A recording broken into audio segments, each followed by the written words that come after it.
Hey, what's up, guys? It's Mike. I'm in Montana. We just wrapped up a 5-day resilience preparedness course for my company, Fieldcraft Survival. Man, I'm making moves and changes and migrating my content organically onto YouTube and Twitter. What I've realized on Instagram is I've committed 5 years of my life in social space marketing for my company, and I can't remember the last time that I picked up the phone and didn't go to Instagram. It's where I believed a lot of people were receiving my content, and it felt good not to be suppressed or shadow banned. And then all of a sudden I was. I mean, it's not even shadow banned anymore. It's just the overt suppression of my voice because I happen to have a voice that doesn't fit maybe the mainstream narrative. It's interesting, as I navigate business, I realize more and more people who are like me in business think like me ideologically. Look, I'm not a right-winger. I've never been on the right fringe of anything. I'm just a conservative. I mean, some would say like I'm a dope-smoking hippie. If you know me at the core, you know that I'm a libertarian. And so I've decided deliberately, as a business owner and as an influencer, I'll just give you more time on YouTube and Twitter. Is there an application that doesn't suppress you? Yeah, sure. It's Locals right now. AmericanContingency.locals.com is where I've hubbed American Contingency. But for business and for individual influence, yeah, YouTube is guilty. They actually demonetized my Fieldcraft Survival account for a year with no expressed justification. In fact, when we asked them, hey, why are you doing this? They just gave us some BS blanket statement that probably fits their user policy in subjectively suppressing people just because they feel like it. It sucks, especially in America, to be dealing with this kind of stuff. I would expect this in China, in Russia, but the US, oh, but Mike, these are private businesses. They can do whatever they want. Well, yeah, up until they control everything, right? Up until the point until they control the message to be what they want with billions of people on the platform. I think that's when we probably need to start looking at litigation and potential regulation. Yeah, I think that. I mean, some of you won't, but I think when you have an entire platform that suppresses one side of the conversation to meet their personal agendas, it's problematic, especially in this life that we live where media is now driving the behavior of people recklessly. I mean, all these riots and all these groups and organizations that are so suppressed or oppressed, get over yourself. They're suppressed, they're oppressed or feel oppressed because what they're getting through the media. This isn't Africa, this isn't the Middle East. They don't tangibly think that they're oppressed, like it's not real. They get enraged and incited by what they read. I mean, it's ironic because they're reading it on a $1,200 iPhone. So I'm going to focus more energy on talking about things that are important to me on this platform. I hired a full-time videographer, grinding away with Fieldcraft Survival and American Contingency, and then spend more time with you guys talking about things that I've talked about in corporate settings, making tens of thousands of dollars. Obviously, the COVID has hurt that. But I just want to talk openly about stuff that I care about.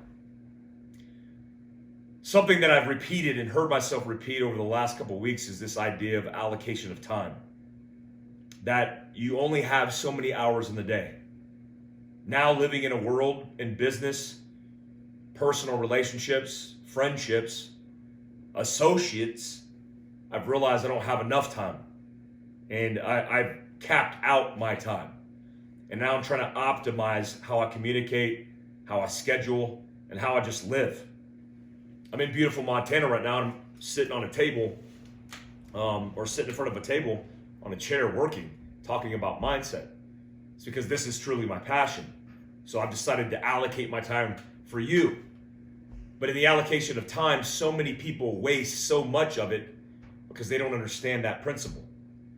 What I mean is, when you wake up, the average adult gets around 6 hours of sleep, which isn't enough.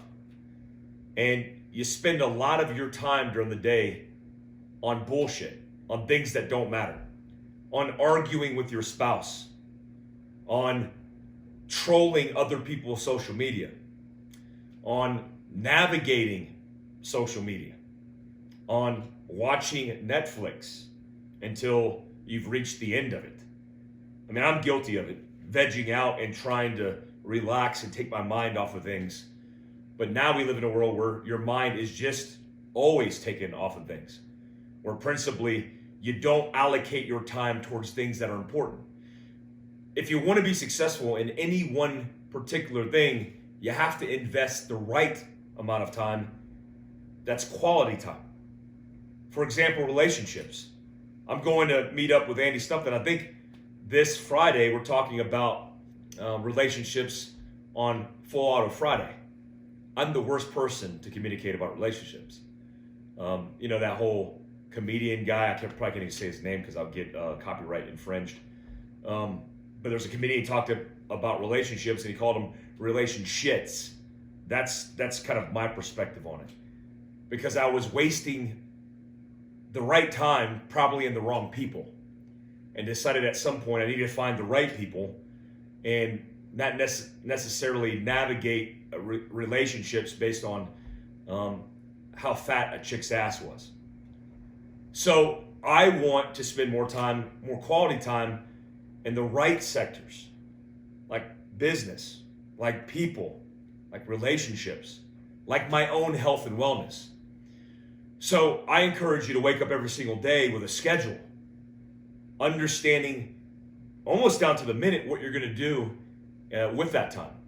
When I started commuting to work and started taking on podcasts, for example, listening to people's perspectives, it took 40 minutes of my day on each end of my commute where I understood a different perspective that wasn't my own, where it made me creatively think about other ways of looking at things. Do that instead of wasting that time on doing absolutely nothing. Take time out of your day to dedicate and commit to health and wellness. Not just getting fit because you want to look more jacked in the mirror, but getting fit, but also getting well. So much of our day, we want the shortcuts and we want the cheats, but we don't want to take 10 minutes of our day to get our headspace together, to meditate, to do yoga, to breathe, to get into nature. Something that I've done routinely is sought nature in different ways.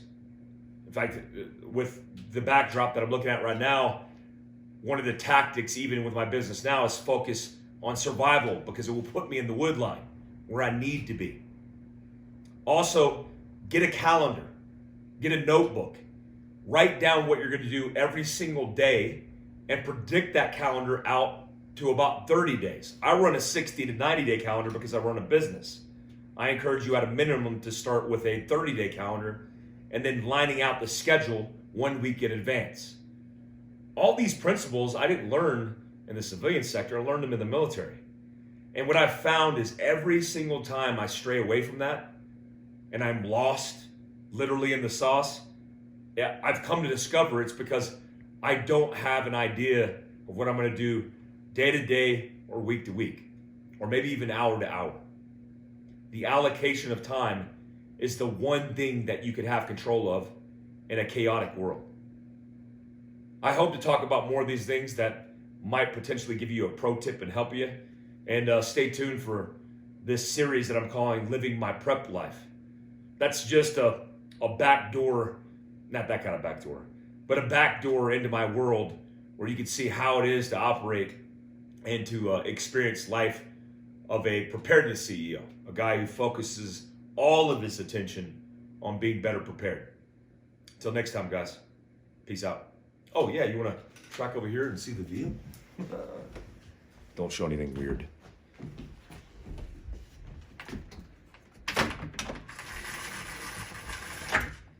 When you got views like this, life doesn't suck.